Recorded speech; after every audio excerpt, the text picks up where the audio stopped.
Simple lang ang proseso sa pagbuhat og usa ka homemade oil spill hair boom. Upat ra ka materyales ang imong gikinahanglan. Una, mao kining surgical gloves, ikaduha mao kining ginamit na nga stockings, ug ikatulo mao kining PVC pipes nga maoy gamiton aron mas dali ang pag-insert sa atong buhok ngadto sa stockings, ug syempre di angay kalimtan ang atong human hair.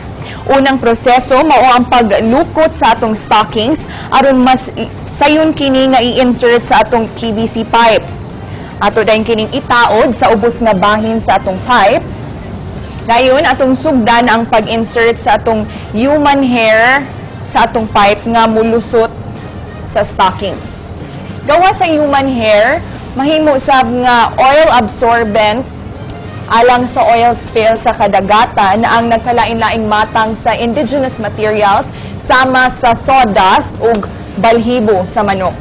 Human nga mapuno ang atong stocking sa human hair, ato dayong higtan ang tumoy niini. Ug sud lang sa pipila ka segundo aduna kanay instant homemade oil spill hair boom.